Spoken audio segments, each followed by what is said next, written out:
Hello everyone, welcome to our YouTube channel JK latest info. तो आज की इस वीडियो में जो हम टॉपिक कवर करने जा रहे हैं वो है पॉलिटिकल सिस्टम वाला। आपको पता हम जेके पे एसआई की क्लासेस स्टार्ट कर चुके थे। पॉलिटी में काफ़ी टाइम हमें लग रहा था, लगभग 18 के करीब जो पार्ट थे वो सिर्फ हमें पहला जो टॉपिक था, हमारे पास सब टॉपिक था, उसे कवर करने में लग गए। लेकिन जो बाकी के पार्ट हैं उसमें हम ज़्यादा टाइम नहीं लगाने वाले हैं। अब हम किसी में एक लेक्चर, किसी को 2 लेक्चर में ख़त्म कर देंगे। जैसे अगर हम बात करते हैं पॉलिटिकल सिस्टम की, तो इसको हम आज एक ही लेक्चर में जो भी इंपॉर्टेंट रहता है वो सारा कवर कर लेंगे। फिर आगे जो टॉपिक रह गए हम देखेंगे, एक दिन में खत्म करना है, 2 दिन में खत्म करना है। फिर आपको पॉलिटी वाला सब्जेक्ट हम अपनी तरफ से पूरा खत्म कर लेंगे। और बाकी आपको बताना चाहूँगा, मैथमेटिक्स आपका ऑलरेडी पूरा कवर हो चुका है, प्लेलिस्ट बनी है। मेंटल एबिलिटी, रीजनिंग वगैरह की बात करें, उसकी प्लेलिस्ट को भी प्रॉपर वे में अरेंज कर दिया हुआ है। आप वहाँ पे जाकर रीजनिंग की वीडियोस भी देख सकते हो, मतलब मेंटल एबिलिटी वो सारा सेक्शन वहाँ पे आपको देखने को मिल जाएगा। वहाँ पे जाकर वो वाली वीडियोस देख सकते हो। अगर हम बात करें कंप्यूटर की क्लासेस आपकी चल ही रही है, तो इस तरह से आपके हिस्ट्री की बात करेंगे वो भी हो ही चुका है। क्वेश्चन सीरीज स्टार्ट करनी है उसकी, तो बाकी वीडियोस आप जाके देख सकते हो। आगे वाले टॉपिक भी हम जल्दी स्टार्ट करेंगे, लेकिन अभी तक आपका काफ़ी सिलेबस कवर हो गया है, उस पर भी फोकस करना है। स्टार्ट करते हैं हम आज के इस लेक्चर को। यहाँ पे बात करते हैं, पहले हम समझते हैं पार्टीज के बारे में। देखो, पार्टीज की बात करें, जैसे 3 तरह की पार्टीज होती हैं, 3 तरह के पार्टी सिस्टम होते हैं। एक होता है one party system. One party system की बात करेंगे, इसमें क्या होता है, पूरे देश में एक ही पार्टी होगी, अपोजिशन में कोई है ही नहीं, इस तरह का रहता है। हालांकि अगर हम चाइना को पूरी तरह से कह नहीं सकते हो कि वहाँ पर भी हमेशा एक ही पार्टी रहती है, बाकी उसके डोमिनेंस में रहती है, उसके कंट्रोल में रहती हैं। लेकिन अगर पहले के टाइम पे यूएसएसआर की बात करेंगे, वहाँ पे ऐसा हुआ करता था कि सिर्फ एक ही पार्टी का रूल चला करता था। हालांकि अगर अभी ऐसे वैसे एग्जाम्पल देखने को मिलती नहीं एग्जैक्ट, जो जहाँ पे सिर्फ एक ही पार्टी दूसरी पार्टी एग्जिस्टेंस में ही नहीं है, तो हालांकि पहले एग्जाम्पल है तो यूएसएसआर देखने को मिल जाएगा। ये इतना काम का नहीं है, जनरल आपको बता रहा हूँ मैं यहाँ पे। एक होता है 2 पार्टी सिस्टम, यहाँ से एग्जाम में कई बार क्वेश्चन बनते हैं। 2 पार्टी सिस्टम, जैसे अगर हम बात करेंगे यूएसए की बात करो, ब्रिटेन की बात करो, 2 पार्टी सिस्टम है। 2 ही पार्टीज हैं, इलेक्शन होंगे, या तो ये जीतेगा तो वो जीतेगा, तीसरी कोई पार्टी है ही नहीं, सिर्फ 2 ही पार्टीज के बीच में इलेक्शन होते हैं। जैसे अगर हम यूएसए की बात करें, अमेरिका की बात करेंगे, वहां पर क्या है, एक डेमोक्रेटिक पार्टी है, एक रिपब्लिकन पार्टी है, तो सिर्फ 2 ही पार्टी हैं, हमेशा इनके बीच में इलेक्शन होते हैं। उसी तरीके से ब्रिटेन की बात करेंगे, एक कंजर्वेटिव है, एक लेबर है। तो जो आपको नोट्स मिल जाएंगे डिस्क्रिप्शन बॉक्स में, तो नहीं मिलेंगे सॉरी, टेलीग्राम पे आपको नोट्स मिल जाएंगे, टेलीग्राम का लिंक डिस्क्रिप्शन बॉक्स में मिल जाएगा, वहां पे जाके आप ज्वाइन कर सकते हो और वहां पे नोट्स आपको मिल जाएंगे इस तरह से। अगर बात करेंगे यूएसए की, तो यूएसए में डेमोक्रेटिक और रिपब्लिकन 2 तरह की पार्टी है। और ब्रिटेन की बात करेंगे, वहाँ पे कंजर्वेटिव और लेबर 2 तरह की पार्टी है। ये भी हो गया। आगे था multi party system. Multi party system जैसे हमारा इंडिया है, कई सारी पार्टीज है, जो भी ज़्यादा अपनी पार्टी बना के रख देता है, तो इस तरह से करके तो मल्टी पार्टी सिस्टम कहाँ पर है, इंडिया में। अभी हम पढ़ेंगे यहाँ पे चीफ इलेक्शन कमिश्नर की बात करेंगे, भाई डाटा मैंने कहीं पर लिखा हुआ था कि इंडिया में कितनी सारी पार्टीज हैं। अभी अब कुछ देर को आपको देखने को मिल जाएगा। ये 23 सितंबर 2021 के अकॉर्डिंग देखेंगे, इंडिया में लगभग 2800 के करीब जो है पार्टीज ने रजिस्ट्रेशन में करवाई हुई है। तो इंडिया कैसा है, मल्टी पार्टी सिस्टम है। अब हम आगे पढ़ना स्टार्ट करते हैं। देखो, ये तो हो गया हमारे पास पार्टी सिस्टम कैसा है, 1 पार्टी है, 2 पार्टी है, मल्टी पार्टी सिस्टम है, इस तरह से हमने कवर कर दिया। अब इनकी रजिस्ट्रेशन करता कौन है पार्टीज की, तो इलेक्शन कमीशन वो काम करेगा। अब जैसे देखो, अब यहाँ पर कोई लिमिट नहीं है कि इतनी ही पार्टीज यहाँ पे बन सकती हैं, पॉलिटिकल पार्टीज कई सारी बन जाती हैं। रजिस्ट्रेशन का काम इलेक्शन कमीशन का रहता है, उसके कुछ रूल्स रहते हैं। बाकी सिंपल से यही है कि अगर आप भी खड़े होने तो आप भी पॉलिटिकल पार्टी अपने बना सकते हो, बस उसके लिए कंडीशंस कुछ हैं। हाँ, पॉलिटिकल पार्टी बनाने का आपको कई सारे बेनिफिट्स हो जाते हैं, वो अभी हम समझेंगे। पॉलिटिकल पार्टी में अगर कुछ अच्छा करना तो स्टेट पार्टी लेवल पे जाना पड़ेगा या नेशनल लेवल पे जाना पड़ेगा, जान पहचान बनेगी, स्टेट में भी पहुंच जाओगे तो बहुत बड़ी बात रहती है। हम वो समझेंगे वो स्टेटस कैसे मिलता है, स्टेट वाला नेशनल वाला, अभी हम वो समझना स्टार्ट करेंगे, ठीक है। जैसे अगर हम बात करेंगे किसी भी पार्टी को हम कैसे बोल सकते हैं वो नेशनल पार्टी है। अगर आज की डेट के हिसाब से बात करें, जब हम ये वीडियो बनाते हैं उस टाइम के हिसाब से बात करेंगे, तो अभी हमारे इंडिया में 8 नेशनल पार्टीज हैं। तो ये नेशनल पार्टी का स्टेटस कैसे मिल जाता है, जम्मू कश्मीर में पीडीपी है, क्या वो नेशनल पार्टी है, वो बिल्कुल नेशनल पार्टी नहीं है। वो क्यों नेशनल पार्टी नहीं है, या वो स्टेट पार्टी क्यों है, क्या हुआ था उसकी वजह से वो नेशनल पार्टी होती है, कोई स्टेट पार्टी होती है, वो कंडीशन समझना आपके लिए जरूरी होता है। ये एग्जाम में क्वेश्चन आते हैं और इसी को अच्छे से भी समझना है। इसको जो मैं आपको बताऊंगा वो अच्छे से समझ के, ध्यान लगा के समझ के तो ठीक है, अगर नहीं समझ के तो कंफ्यूजन क्रिएट होगा, फिर बोलोगे छोड़ो इस टॉपिक को, क्या कवर करना है, क्योंकि इसके बाद तो इंटरेस्टिंग टॉपिक आने वाला है। लेकिन जो बीच में चीज आ रही है ना, इस पे अटकना मत, इसको ध्यान से समझना, ठीक है। सबसे पहले हम नेशनल पार्टी की बात करते हैं। 3 कंडीशंस बताई गई हैं, इन तीनों में से अगर कोई भी एक कंडीशन फुलफिल हो जाएगी तो क्या है, वो नेशनल पार्टी बन जाएगी। 3 कंडीशंस कौन सी वो सुनो। पहले हम पहली कंडीशन की बात करते हैं, तीनों में से कोई भी एक फुलफिल हो जाएगी वो नेशनल पार्टी बन जाएगी। पहली कंडीशन क्या है यहाँ पर, 6% ऑफ वैलिड वोट्स। ये 4 या फिर ज़्यादा स्टेट्स की अगर हम बात करेंगे, मान के चलो जनरल इलेक्शन हो रहे हैं लोकसभा के, मान के चलो कि लोकसभा के जब प्रधानमंत्री के इलेक्शन करवाते हैं, प्रधानमंत्री के जब वोटिंग के टाइम पर बारी आती है, हम मान के चलो वो वाले इलेक्शन चल रहे हैं, ठीक है, हमें प्राइम मिनिस्टर के लिए वोटिंग करनी है, कौन प्राइम मिनिस्टर हमने बनाना है, वो वाले वोटिंग चल रही है, लोकसभा के इलेक्शन चल रहे हैं, लोकसभा ऐसे तो पढ़ चुके इतना पता लगेगा होगा ना, वो वाले इलेक्शन चल रहे हैं। अगर ऐसे मान के चलो कोई पार्टी है, अगर उसको जितने भी वोट्स वहां पे पड़े थे, अब इलेक्शन लोकसभा के हो रहे हैं ना, अगर हम बात करें लोकसभा वगैरह के इलेक्शन हो रहे हैं, तो यहाँ पर क्या है, पूरा का पूरा इंडिया वहां पे पार्टिसिपेट करेगा। अब कोई पार्टी जो है वो क्या करती है, अपने जो भी उम्मीदवार हैं या जो भी वहां पे इलेक्शन वगैरह लड़ेंगे, उन्हें किन्हीं 4 स्टेट में खड़ा करते हैं। मान के चलो कि अभी क्या हो रहा है, अभी इस टाइम पे पंजाब में भी इलेक्शन हो रहे हैं, गोवा में भी हो रहे हैं, उत्तराखंड में भी हो रहे हैं, यूपी में भी हो रहे हैं, हम ये एग्जाम्पल लेके चलते हैं, ठीक है। हालांकि यूपी वगैरह में भी इलेक्शन आने वाले हैं, पंजाब में भी आने वाले हैं, एग्जाम्पल लेके चलते हैं, हमने किसी 4 स्टेट का नाम ले लिया, वहां पर इलेक्शन होने वाले हैं। हो सकता है कि उस पार्टी ने 4 से ज़्यादा स्टेट में भी अपने रिप्रेजेंटेटिव खड़े करे हों, इलेक्शन और भी जगह लड़ रहे हों, लेकिन हम कम से कम 4 स्टेट चाहिए, हम 4 स्टेट के एग्जांपल लेके चलते हैं, ठीक है। अब उन 4 स्टेट में जितने भी वोट पड़ी हैं, उन 4 स्टेट में जितने भी वोट पड़ी हैं, उन सभी वोट में से अगर सिर्फ 6% वोट उस पार्टी को मिल गए हैं, इसका मतलब वो नेशनल पार्टी बन सकती है। या फिर छोटी सी कंडीशन और लगेगी, लेकिन पहली कंडीशन समझो क्या है, कम से कम 6% उसको वोट मिलने चाहिए। जितने भी वोट पड़े हैं उनमें से जो वैलिड वोट, सही वोट पड़े हैं, उनमें से अगर 6% वोट मिल जाते हैं, लेकिन वोट के हिसाब से बात कर रहे हैं, 4 स्टेट होनी चाहिए कम से कम, या फिर 4 से ज्यादा स्टेट होने चाहिए। अगर इस कंडीशन में जितने भी 4 स्टेट के नाम ने लिए, इन सभी में जितने भी वोट हुए उसका सिर्फ 6%, अगर मान के चलो यहाँ पे कितनी वोट पड़ी, 100 वोट पड़ी टोटल मिला के, 100 में से सिर्फ 6 वोट ही मिल जाएंगे अगर उस पार्टी को, तो यहाँ पर वो क्या बन जाएगी, नेशनल पार्टी बन सकती है। इसके साथ में कंडीशन और जुड़ती है। ये तो हमारे पास हो गया अगर जनरल इलेक्शन हो रहे हैं, लोकसभा वाले इलेक्शन हो रहे हैं, लेकिन ऐसा भी हो सकता है कि लेजिस्लेटिव असेंबली के इलेक्शन हो रहे हो, मतलब वहां के जो अपने सीएम वगैरह चुने होते स्टेट वगैरह के, वो इलेक्शन चल रहे होंगे।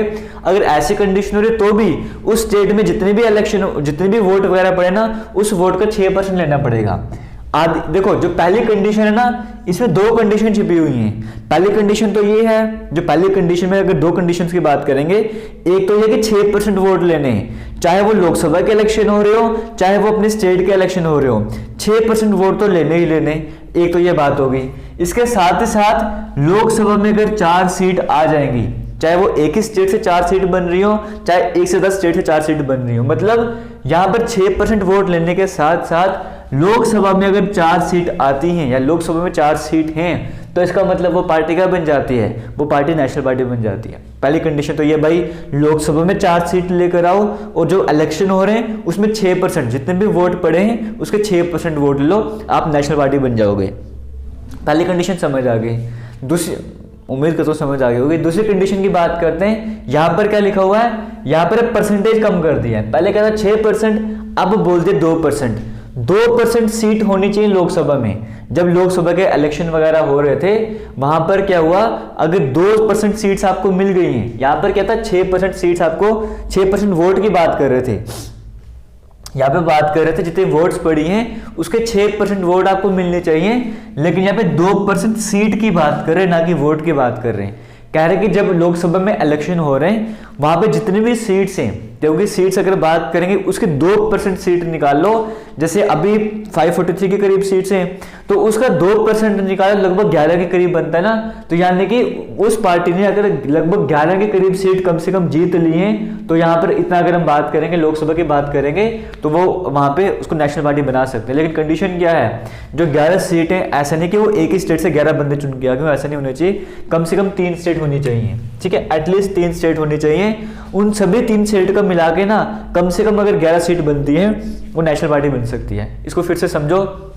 मान के चलो यहाँ पर क्या था, यहाँ पे दोनों कंडीशन दी हैं, चाहे लोकसभा के इलेक्शन हो रहे हैं, चाहे आपके स्टेट में हो रहे हैं, 6% वोट लेके आओ, तो साथ में 4 सीट लोकसभा में होंगी, तुम नेशनल पार्टी बन जाओगे। सेकंड कंडीशन में क्या बोल दिया, 2% सीट आपके पास होनी चाहिए लोकसभा की। यानी जब इलेक्शन हो रहे हैं, 2% सीट का मतलब क्या है, 543 का 11 के करीब मान के चलो कि कम से कम 11 सीट आपके पास होनी चाहिए। मैं परसेंट को ऐसे कन्वर्ट करूँ फ्रैक्शन वगैरह में, तो 11 सीट आपके पास होनी चाहिए लोकसभा में। और जो 11 सीट आई है ना, वो कम से कम 3 स्टेट से तो आनी चाहिए, चाहे 4-5 है, जितनी मर्जी हो, लेकिन कम से कम 3 स्टेट का मिला के वो 11 बननी चाहिए, ठीक है। जैसे एक में 4 आ गई, दूसरे में 3 आ गई, तीसरे में 8 आ गई, ऐसे करके, तो जैसे मर्जी कर लो, कम से कम 11 सीट्स बननी चाहिए। चाहिए और 3 स्टेट्स को कम से कम लेना पड़ेगा। अगर ये कंडीशन फुलफिल हो गई तो भी तुम नेशनल पार्टी बन गए हो। तो 2 कंडीशन समझ आ गई। पहले में 6% सीट ले आओ, 6% सीट के साथ 4 सीट लोकसभा में। दूसरे में बोल दे 2% सीट, जिसको मैं कन्वर्ट करके बता रहा हूँ, 11 सीट्स आज के हिसाब से 11 सीट लेकर आओ और कम से कम 3 स्टेट से वो सीट मिलनी चाहिए आपको। और तीसरी कंडीशन में क्या बोला हुआ है, तीसरी कंडीशन कहाँ गई कि वो एक स्टेट पार्टी होनी चाहिए। अगर कोई भी पार्टी ऐसी है जो 4 स्टेट्स में स्टेट पार्टी है, जैसे मान के चलो मैंने अपनी पार्टी बना दी व्हाइट बोर्ड पार्टी, तो व्हाइट बोर्ड पार्टी जो है वो पंजाब में भी है, पंजाब में भी उसको स्टेट पार्टी का दर्जा मिला हुआ है, उसको उत्तराखंड में भी मिला हुआ है, गोवा में भी मिला हुआ है और सिक्किम में भी मिल गया। अगर चारों जगह पे मिल गया इसका मतलब वो अपने आप नेशनल पार्टी बन गई है।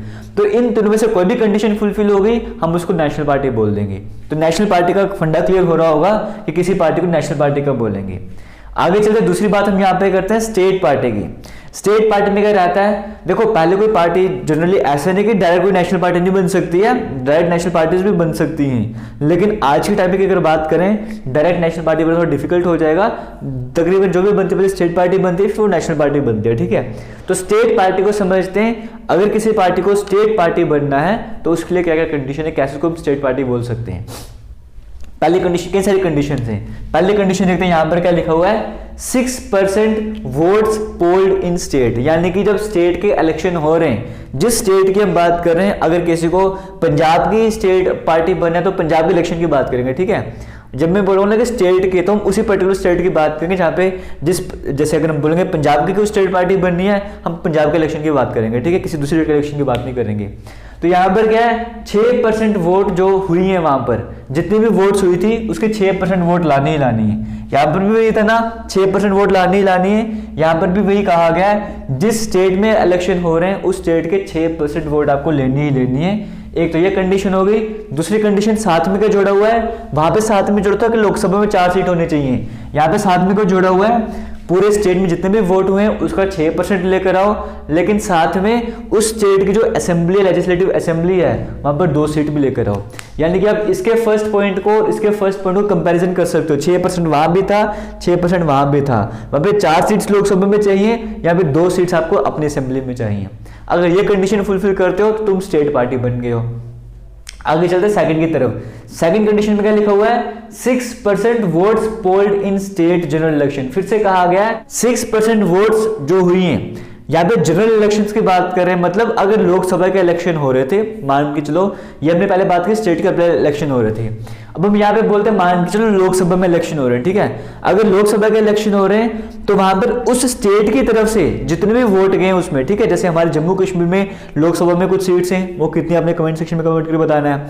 हम लोकसभा की वोटिंग कर रहे हैं, यहाँ पे कोई पार्टी ऐसी है, अगर वो पार्टी इस स्टेट से जितने भी वोट गए उस लोकसभा में उसके 6% वोट लेकर आती है, समझ गए। मतलब कहने का वही तरीका है, इसी तरीके से कि 6% वोट लाने हैं। लेकिन इस बार स्टेट की लेजिस्लेटिव असेंबली के वोट नहीं हो रहे हैं, इस बार कहां पे वोटिंग हो रही है, लोकसभा में वोटिंग हो रही है। तो 6% वोट अगर लोकसभा में लेकर आ गए हैं तो साथ में आपके पास क्या होना चाहिए, 1 सीट अपनी लेजिस्लेटिव असेंबली में होनी चाहिए। फिर से समझो, मैं कंपैरिजन करवाऊंगा तो कंपैरिजन से अच्छे से समझ सकते हो। यहाँ का पहला पॉइंट क्या था, यहाँ पे बोल दे 6% वोट आप लेके आओ, चाहे स्टेट से लेके आओ, चाहे आप लोकसभा के इलेक्शन हो रहे वहां पर लेके आओ, साथ में 4 सीट कॉमन है कि 4 सीट आपको होनी चाहिए लोकसभा में। इसकी पहली कंडीशन ये थी। इसकी पहली कंडीशन में क्या करा हुआ है, कहा कि 6% वोट आपको स्टेट के इलेक्शन हो रहे हैं उसमें 6% वोट आपको लाने ही लाने हैं। ये साथ में 2 सीट आपकी होनी चाहिए वहां के असेंबली में, अपने स्टेट के असेंबली में 2 सीट होनी चाहिए।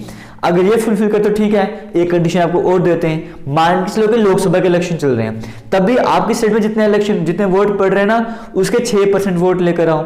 6% वोट लेके आ गए, जब अब लोकसभा के इलेक्शन हो रहे हैं साथ में 1 सीट आपको चाहिए लेजिस्लेटिव असेंबली में, अपनी लेजिस्लेटिव असेंबली 1 सीट भी चाहिए। इस केस में 2 सीट चाहिए थी और जब लोकसभा के इलेक्शन हो रहे हैं उस केस में 1 सीट चल जाएगी तो भी काम चल जाएगा। तीसरी कंडीशन क्या है, अगर आपको स्टेट पार्टी बन रही है, 3% सीट्स इन लेजिस्लेटिव असेंबली।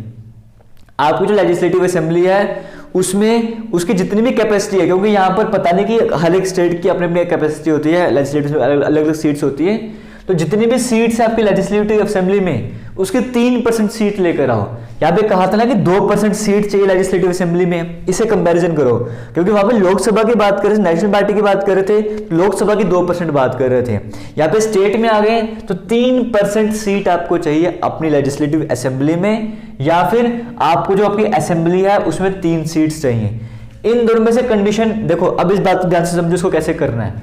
अगर मान के चलो कि यहां पर क्या होता है, इन दोनों में से जो भी कंडीशन बड़ी होगी ना वो फुलफिल करनी है। एग्जांपल लेके चलते हैं, 3%, जैसे अगर एग्जांपल, जैसे किसी लेजिस्लेटिव असेंबली में 80 सीट्स हैं, किसी में 50 सीट्स हैं, किसी में 53 हैं, ऐसे से कुछ भी हो सकता है। हम एग्जांपल लेके चलते हैं, कहीं की लेजिस्लेटिव असेंबली है वहां पे 50 सीटें, 50 सीट्स हैं। अगर वहां पे 50 सीट्स हैं उसको 3% निकाल लो, कितना हो जाएगा 3% उसका, तो ये 1.5 लगभग 1.5 के करीब हो जाएगा। तो अगर उस पार्टी को स्टेट पार्टी बनना है तो जब उस असेंबली में जब वोटिंग वगैरह हो रही है उसको लगभग 1.5 सीट जो है अपने कब्जे में करनी है। समझ गए? 1.5 सीट, हालांकि 1.5 तो कुछ होता नहीं, वो कमीशन अपने हिसाब से डिसाइड करता है, लेकिन मान के चलो उसको 1.5 सीट अपने हिसाब से अपने कवर करनी है। ये तो 3 सीटें होनी चाहिए असेंबली में। अब मेरे को बताओ ये बड़ा है 1.5 या फिर 3 बड़ा है, इन दोनों में से इन दोनों कंडीशन में कंपैरिजन करा जाएगा तो 3 हमारे पास बड़ा आ रहा है। इसका मतलब वो जो भी पार्टी थी उसको उस असेंबली की 3 सीट चाहिए। समझ गए? अगर मान के चलो कोई कंडीशन ऐसी थी जहां पर 150 वोट आ गए हमारे पास, जहां पर क्या है, जहां पर सीट्स 150 के करीब है, मान के चलो अगर 150 के करीब सीट रहती है तो फिर आपके पास यहाँ पे जो आंसर आ रहा होगा वो ज्यादा बढ़ जाएगा। तो उस कंडीशन में हम इसको नहीं देखेंगे, हम इसको चेक करेंगे। उम्मीद करता हूं आपको समझ आ रहा होगा। इन दोनों में से जो भी बड़ी कंडीशन होगी ना वो फुलफिल होनी चाहिए उस पर्टिकुलर स्टेट के लिए, ये कहने का मतलब है। उम्मीद करता हूं समझ आ रहा होगा, एक बार फिर से पढ़ो आपको समझ आ जाएगा। तो पहले 3 कंडीशन में कोई भी फुलफिल हो गया है आप स्टेट पार्टी बन जाओगे। 4th कंडीशन में क्या कहा गया है, 1 seat in legislative assembly for every 25 seats. Lok Sabha अगर हम यहाँ पे बात करेंगे हर 25 सीट में आपको अगर 1 सीट मिलती है, हालांकि यहाँ पे बात करेंगे 25 सीट यहाँ पे हर जगह होती नहीं, कहीं पे कम सीट्स वगैरह भी होती है यहाँ पर। तो यहाँ पर कहा हुआ कि 1 seat in Lok Sabha for every 25 seats, या फिर फ्रैक्शन वगैरह देखा जाएगा स्टेट की कितनी सीट्स वहां पर जाती हैं। किसी स्टेट की तो 25 सीट भी नहीं होंगी लोकसभा वगैरह में, है ना। जितनी सीट्स हैं, अगर 25 सीट है, अगर मान लो किसी की 25 सीट वहां पे जा रही हैं तो 25 में से 1 सीट उसके पास आनी चाहिए। क्लियर हो रहा है? यहाँ पे 1 सेकंड रुक जाओ। चलो अब आपको स्टार्ट करते हैं। आगे यहाँ पे हम यहाँ पे पहुंच गए थे, 3rd पॉइंट हमने कवर कर लिया था ना, हम 4th में पहुंचे हुए थे। 1 seat in Lok Sabha for every 25 seat. अगर किसी असेंबली की क्या है, मान के चलो कि लोकसभा में 25 सीटें, तो अगर लोकसभा में 25 सीटें तो अगर 25 में से अगर 1 सीट वो पार्टी जीत जाती है, अगर 25 सीट उस स्टेट की वहां पर, जैसे हमारे जम्मू कश्मीर मान के चलो, हमारे जम्मू कश्मीर की 25 सीट वहां पे चल गई लोकसभा में, ठीक है। तो अगर कोई यहाँ की पार्टी उसमें से 1 सीट भी जीत जाएगी वो स्टेट पार्टी बन जाएगी। समझियो? हालांकि किसी किसी स्टेट में 25 से ज्यादा सीट्स होंगी। अगर किसी में 50 सीट्स वहां पर लोकसभा में है तो उस पार्टी को 2 सीट जीतनी पड़ेंगी। समझियो? इस तरह से फ्रैक्शन बढ़ती जाएगी कि वे 25 से कम है तो वो उस सबसे फ्रैक्शन डिसाइड करी जाएगी, तो उतनी सीट जीतनी पड़ेगी तो जाके वो स्टेट पार्टी बन सकती है। ये सारी कंडीशंस हैं जहां से आप कोई पार्टी स्टेट पार्टी बन सकती है। एक कंडीशन की और बात करेंगे, ये इजी भी इसको कह सकते हो, हालांकि 8% of valid votes polled in state. चाहे जनरल इलेक्शन की बात करो, चाहे लोकसभा के इलेक्शंस की बात करो, चाहे लेजिस्लेटिव असेंबली के इलेक्शन की बात करो, उस स्टेट से जितने भी वोट पड़े हैं ना उस वोट का सिर्फ 8%। यहाँ पे कोई कंडीशन नहीं देखी है कि पर्सन जीतना चाहिए हारना चाहिए, ऐसा कुछ भी नहीं है। सिर्फ इतना कहा कि 8% वोट तुम लेकर आओ, तुम यहाँ पर क्या स्टेट पार्टी बन जाओगे।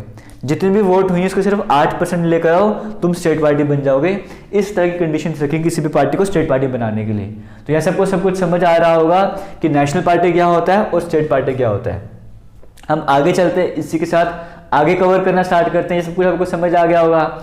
अब यहाँ पे ये जो लास्टली कंडीशन है ना, ये 2011 में ऐड करी गई है, ठीक है। इससे पहले 2011 से पहले कंडीशन ही हुआ करती थी, 2011 में ये वाली कंडीशन भी ऐड कर दी थी।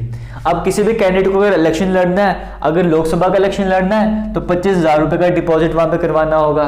और अगर किसी को अगर करना है यहाँ पे लेजिस्लेटिव असेंबली का, स्टेट की जो असेंबली होती है, 10,000 रुपए का डिपॉजिट वहां पे जमा करवाना होगा, ठीक है। अगर जीत तो रिफंड हो जाएगा, नहीं जीत के तो गायब हो जाएगा, इस तरह से करके। तो अगर हम बात करेंगे 23 सितंबर 2021 के डाटा के अकॉर्डिंग बात करेंगे, जो चीफ इलेक्शन कमिश्नर का डाटा आता है, इलेक्शन कमीशन ऑफ इंडिया की तरफ से डाटा आता है, वहां पर बताया जाता है कि जो रजिस्टर्ड पार्टीज है हमारे इंडिया में वो कितनी है, 2858 रजिस्टर्ड पार्टीज हैं, जिसमें से 8 हमारे पास नेशनल पार्टीज हैं और हमारे पास 54 ऐसी पार्टीज हैं जो कि स्टेट पार्टी हैं। नेशनल पार्टी कौन सी है आपको समझ आ गई, और स्टेट पार्टी कितने 54, ये डाटा याद कर लेना। अब आठ ही नेशनल पार्टीज हैं, सभी का आपको पता होना चाहिए। पहले हम बात करते हैं बहुजन समाज पार्टी, इसका शॉर्ट फॉर्म की बात करेंगे, क्या है, बीएसपी के नाम से बुलाया जाता है। सिंबल क्या है इसका, एलिफेंट है। और इसके प्रेसिडेंट की बात करेंगे, प्रेसिडेंट कौन हो जाएगा, मायावती प्रेसिडेंट, इतना आप सभी को पता होगा। तो एक बीएसपी पार्टी आती है। दूसरे की हम बात करेंगे भारतीय जनता पार्टी, बीजेपी की बात करेंगे। सिंबल क्या है, लोटस है। और प्रेसिडेंट कौन है अभी, जेपी नड्डा है, इतना याद कर लेना। तीसरे नंबर पे आते हैं कम्युनिस्ट पार्टी ऑफ इंडिया, यानी कि सीपीआई की बात करते हैं। इसका सिंबल आप देख लेना अपने गूगल में सर्च वगैरह करके, years of corn and sickle, ये देख लेना आप इस तरह से करके, आप खुद ही दिख जाएगा, समझ आ जाएगा। और डी राजा कौन है, इसके अगर आप प्रेसिडेंट की पोस्ट की तरह मान सकते हो, उस पोस्ट में बैठे हुए आप सेक्रेटरी भी बोल सकते हो। Communist Party of India same to same है, लेकिन मार्क्सिस्ट की बात करते हैं, ये सीपीएम आ जाता है हमारे पास। ये सीपीआई है, ये सीपीएम है। इसके कौन है, इसका जो सिंबल है वो हैमर, सिकल और स्टार है। और सीताराम येचुरी जो है वो इसके प्रेसिडेंट आप कह सकते हो, उस लेवल के कह सकते हो पर्सन है। आईएनसी इंडियन नेशनल कांग्रेस की बात करेंगे, इसका सिंबल क्या हाथ है और प्रेसिडेंट सोनिया गांधी हो जाएगी। एनसीपी की अगर बात करेंगे, national Congress party, conference party की बात करेंगे, क्लॉक सिंबल है और शरद पवार इसके प्रेसिडेंट हैं। अगर हम बात करेंगे कि ऑल इंडिया तृणमूल कांग्रेस की बात करेंगे, एआईटीसी की बात करेंगे, फ्लावर्स एंड ग्रासेस का सिंबल है और ममता बनर्जी प्रेसिडेंट है। लास्ट हम बात करेंगे नेशनल पीपल्स पार्टी, एनपीपी, इसका सिंबल है बुक और कोनराड संगमा इसके क्या हैं, इसके प्रेसिडेंट हैं। ये 8 हमारे पास नेशनल पार्टीज हैं जिसके बारे में आपको पता होना चाहिए। नोट्स में आपको सब कुछ मिल ही जाएगा। और बाकी स्टूडेंट्स को मैं बताना चाहूँगा, हमारा एसआई का क्रैश कोर्स भी स्टार्ट हो चुका है। वीडियो के डिस्क्रिप्शन बॉक्स में आपको लिंक मिल जाएगा, वहाँ पर जाकर एसआई का क्रैश कोर्स स्टार्ट कर सकते हो। क्योंकि यहाँ पर हम जो है पॉलिटी वगैरह से स्टार्ट कर रहे हैं ना, यहाँ पर हमने पॉलिटी स्टार्ट करा हुआ, मैथ वगैरह स्टार्ट करा था यहाँ पर, और कंप्यूटर वगैरह स्टार्ट करा था। तो जो क्रैश कोर्स है वहाँ पर हम पहले इंग्लिश से स्टार्ट कर रहे हैं या साइंस से स्टार्ट कर रहे हैं, वहाँ पे इस तरह के टॉपिक से हमने स्टार्ट करा हुआ है। ठीक है, तो अगर आप इंटरेस्टेड हो ज्वाइन कर सकते हो, वरना टेंशन मत लें, यहाँ पे भी कवर होता रहेगा। हाँ, अगर आपकी मर्जी हो तो ज्वाइन कर लेना। ठीक है, डिस्क्रिप्शन बॉक्स में लिंक मिल जाएंगे। आगे चलते हैं, हमारे पास यहाँ पे नेशनल पीपल्स पार्टी हमने कवर कर लिया। अब हम आगे कवर करना स्टार्ट करते हैं। यहाँ पे जैसे जम्मू कश्मीर की बात करेंगे, यहाँ पे स्टेट पार्टीज कौन सी है वो अब तो अलग यूट्यूब बन चुकी है, लेकिन आगे स्टेट पार्टी के लेवल की बात करें वो कौन सी है। जम्मू कश्मीर नेशनल कॉन्फ्रेंस आपको पता है, सिंबल प्लॉफ होता है। जेके एनपीपी नेशनल पैंथर्स पार्टी की बात करेंगे, बाईसाइकिल सिंबल है। पीपल्स डेमोक्रेटिक पार्टी की बात करेंगे, इंक पॉट और पेन यहाँ पे सिंबल आ जाता है। तो ये जम्मू कश्मीर की स्टेट पार्टीज को कह सकते हो, वो यहाँ पर रहती हैं। आगे बात करते हैं इलेक्शन की बात करेंगे। कोई भी अगर 18 साल का है तो उसको राइट टू वोट है। एडल्ट फ्रेंचाइज की बात करें, कोई भी 18 साल का है वो जाके वोट दे सकता है, एडल्ट फ्रेंचाइज से कहा जाता है। तो 18 साल का वोट दे सकते हो, तो आप सभी को पता ही है। इलेक्शन जो है हर 5 साल के बाद होंगे, चाहे वो लोकसभा की बात करो चाहे लेजिस्लेटिव असेंबली की बात करो। हालांकि हमारे जम्मू कश्मीर पर 6 साल का था, वो भी खत्म हो गया। अब हर जगह पे 5 साल के बाद इलेक्शन होंगे। आगे हम बात करेंगे 61st कॉन्स्टिट्यूशनल अमेंडमेंट एक्ट जो कि 1989 में आया था। यहाँ पर क्या कर देता, वोटिंग की एज को 21 से कम करके 18 कर देता, यानी कि 18 साल की उम्र में वोटिंग कर सकते हो। पहले 21 साल के हो तो भी वोटिंग कर सकते थे, अब 18 साल के हो तो भी वोटिंग कर सकते हो। आगे बात करेंगे इलेक्शन कमीशन की बात कर, सारे काम कौन करवाता है, इलेक्शन कमीशन ऑफ इंडिया करवाता है ना। ये 324 आर्टिकल के द्वारा इसको बनाया जाता है। इलेक्शन कमीशन ऑफ इंडिया की बात करेंगे, इसमें मेन क्या रहता है, एक सबसे बड़े चीफ इलेक्शन कमिश्नर होंगे, एक ये होंगे, और साथ में 2 इलेक्शन कमिश्नर रहते हैं। 1990 की जो दिनेश गोस्वामी वाली कमेटी आई थी, उन्होंने रिकमेंड करा था। इसे पहले बात करने से पहले कहा जाता था कि कोई लिमिट नहीं, जितने भी हो सकते, लेकिन अब कहा गया था 1990 से कि जो हमारा इलेक्शन कमीशन ऑफ इंडिया है उसमें एक चीफ इलेक्शन कमिश्नर रहेंगे और इसके साथ में 2 इलेक्शन कमिश्नर्स रहेंगे। लेकिन आप मुझे बताओ, जब election commission of India foundation होता जब बना था, उस टाइम कितने ऑफिसर थे इसमें, इस तरह का स्ट्रक्चर, उस टाइम पे ये कंपोजिशन किस तरह का हुआ करता था, वो आप कमेंट सेक्शन में बताना, ढूंढ के सर्च करके बताना मुझे। अभी क्या है, एक चीफ इलेक्शन कमिश्नर होंगे और साथ में 2 इलेक्शन कमिश्नर और भी होंगे। प्रेजेंट में ये सिस्टम रहता है हमारे इलेक्शन कमीशन का। आगे बात करते हैं इलेक्शन कमीशन की फॉर्मेशन कब हुई थी, 25 जनवरी 1950। तभी 25 जनवरी को नेशनल वोटर्स डे भी सेलिब्रेट किया जाता है। हेडक्वार्टर्स कहाँ पर है इसके, न्यू दिल्ली में है। अब हम बात करते हैं चीफ इलेक्शन कमिश्नर की।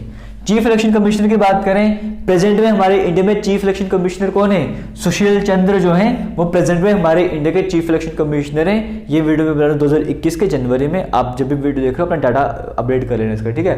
तो ये अभी बने भी अभी कुछ देर पहले 2021 में बने थे, मैं 22 में वीडियो बता रहा हूँ, सॉरी 2021 में बने थे ये आके। तो अगर हालांकि बात करेंगे अभी चीफ इलेक्शन कमिश्नर कौन है? सुशील चंद्र हैं।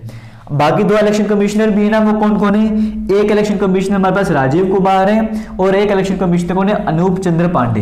तो सुशील चंद्र, राजीव कुमार, अनूप चंद्र पांडे, ये 3 आपको नाम याद रखने पड़ेंगे। इस बार 1-2 जगह में क्वेश्चन भी आए थे यहाँ पे, इस पर ऐसे एग्जाम में आए थे। इलेक्शन कमिश्नर के ऊपर करके कुछ क्वेश्चन आता है शायद से। चीफ इलेक्शन कमिश्नर की बात करें तो कौन अपॉइंट करेगा? प्रेसिडेंट अपॉइंट करते हैं, काउंसिल ऑफ मिनिस्टर सजेस्ट करेंगे और प्रेसिडेंट यहाँ पर जो है इनको अपॉइंट करेंगे। किनको? चीफ इलेक्शन कमिश्नर की बात करते हैं। टर्म 6 साल की हो गई या 65 साल की उम्र रिटायरमेंट होती है, इन दोनों में से जो भी पहले हो रहा होगा उसके हिसाब से रिटायरमेंट लेनी पड़ेगी। 2.5 लाख रुपए पर मंथ सैलरी आती है। First chief election commissioner of India कौन थे? सुकुमार सेन। 23 में कौन थे? 23rd कौन से थे? सुनील अरोड़ा। और जो प्रेजेंट में सुशील चंद्र है, कौन सा नंबर है इनका? 24th chief election commissioner of India ये। अगर हम बात करेंगे इम्पीचमेंट का प्रोसेस कैसा है, जैसे सुप्रीम कोर्ट के जज का प्रोसेस होता है वैसे इनका भी प्रोसेस यहाँ पे रहता है। और जब आपको पता है जो भी इलेक्शन वगैरह चल रहे होते हैं वो भी कैंपेन वगैरह जो 48 घंटे पहले बंद कर देना पड़ता है, यानी कि जब भी इलेक्शन वगैरह हो गए तो आपको पता है कि परसों वोटिंग पड़नी है तो 48 घंटे पहले वोटिंग कोई भी कैंपेन वगैरह नहीं चलाएगा, वो रूल्स के अगेंस्ट होगा। इस तरह की बात आप सभी को पता ही है। और यहाँ पे ये भी बातें कुछ बताई गई हैं इलेक्शन के टाइम पे कि कोई भी जो पोलिंग स्टेशन होगा उसमें एक पोलिंग स्टेशन में 1500 से ज़्यादा वोटर नहीं होने चाहिए। मतलब एक पोलिंग स्टेशन में कम से कम जो है मैक्सिमम जो है 1500 वोटर ही वोटिंग करेंगे। और आज के टाइम पे ईवीएम का यूज़ होता है, यानी कि इलेक्ट्रॉनिक वोटिंग मशीन का यूज़ होता है। तो कई बार पूछा जाएगा कि पहले सबसे पहले बार कौन से स्टेट ने इसको यूज़ करता है, वो गोवा ने यूज़ करता है, इस तरह से करके, ठीक है। तो इस तरह के फैक्ट्स को पता होने चाहिए। तो जो भी वोट्स वगैरह काउंटिंग होगी वो किसके सुपरविजन के अंडर काउंटिंग की जाती है? एक रिटर्निंग ऑफिसर होते हैं और ऑब्जर्वर होते हैं, इनकी जो है सुपरविजन के अंडर जो है वो वोटिंग वगैरह जो वोट्स की काउंटिंग वगैरह वो की जाती है और अनाउंसमेंट ये करते हैं कि ये पर्सन इतने वोट से जीता है, रिटर्निंग ऑफिसर, ठीक है। तो ये क्वेश्चन भी एग्जाम में आया हुआ और आ भी सकता है, ये भी याद कर लेना। आगे बात करते हैं फिर से इलेक्शन कमीशन ऑफ इंडिया की बात करेंगे। सबसे टॉप वाली पार्टी तो ये होगी इलेक्शन कमीशन ऑफ इंडिया, जो कि क्या करेंगे, जो कि इलेक्शन कंडक्ट करवाएंगे, किसी को रजिस्ट्रेशन करवाएंगे पार्टी की, सिंबल्स अलॉट करेंगे, किसी को क्या सिंबल देना है, किसी को क्या सिंबल नहीं देना है। कोई भी स्टेट पार्टी नेशनल पार्टी बन के उनको सिंबल अलॉट करे, तुम्हारे ये सिंबल वगैरह रहते हैं। और जो बाकी छोटी मोटी पार्टीज इनको कुछ ऑप्शन दी जाते हैं, उनमें से वो कोई भी चुन सकते हैं, ठीक है। तो कोई नेशनल पार्टी का सिंबल है वो परमानेंट बन जाएगा, वो चेंज नहीं होगा। हाँ, हालांकि कभी ऐसा होता है कि इलेक्शन वगैरह होते हैं, वो कोई भी पार्टी अपनी नेशनल पार्टी का स्टेटस अगर लूज कर जाती है, स्टेट पार्टी का इलेक्शन लूज कर जाती है, उनको टाइम दिया जाता है, उसके टाइम के अंदर उसको मेंटेन करना पड़ता है वापस, ठीक है। उन बातों पे घुसना नहीं, उनको छोड़ो, फिर हम आगे कवर करते हैं। सबसे टॉप में कौन आ गए? Election commission of India. फिर इनके नीचे की बात करेंगे, नीचे की तरफ कौन आ जाएंगे? चीफ इलेक्शन कमिश्नर आ जाएंगे, ठीक है। जैसे फर्स्ट स्टेप ये है तो सेकंड स्टेप क्या है, मतलब टॉप में ये है और इनके नीचे वाला स्टेप पोजीशन ये हो जाएगी। हायरार्की में बात कर रहा हूँ। चीफ इलेक्टोरल ऑफिसर की बात करेंगे, सीईओ कह सकते हैं इनको। ये स्टेट या किसी भी स्टेट या किसी भी यूटी में इलेक्शन होने जा रहे हैं ना, उस पूरे स्टेट का इलेक्शन, पूरी यूटी का इलेक्शन का कौन सुपरवाइज करेंगे? Chief electoral officer. समझ गए? जैसे सबसे ऊपर कौन हो गया? Chief election commission of India आ गया। किसी पर्टिकुलर स्टेट में होने जा रहे हैं इलेक्शन, वहाँ पे चीफ इलेक्टोरल ऑफिसर चुन लेंगे, वो स्टेट के इलेक्शन की देख रेख कर रखेंगे। इनसे ऊपर ये होंगे, लेकिन इन्होंने अपना काम इनको दे दिया, ये खाली सुपरवाइज करेंगे इनको, समझ गए? तो पूरे इलेक्शन को देख रेख कौन करेगा? चीफ इलेक्टोरल ऑफिसर करेगा। लेकिन आगे अपने अंडर ये भी करते रहेंगे, लोग रखते रहेंगे। इनके अंडर में कौन आ जाएंगे? डिस्ट्रिक्ट इलेक्शन ऑफिसर, यानी कि डीईओ आ जाएंगे। ये पर्टिकुलर डिस्ट्रिक्ट के हिसाब से चलेंगे। जैसे जम्मू कश्मीर एक ऐसा डिस्ट्रिक्ट है ना, ये तो पूरे जम्मू कश्मीर को संभाल रहे हैं, लेकिन इनके अंडर कौन आ जाएगा? डीईओ आ जाएंगे, जो कि डिस्ट्रिक्ट लेवल पे काम करेंगे, ठीक है।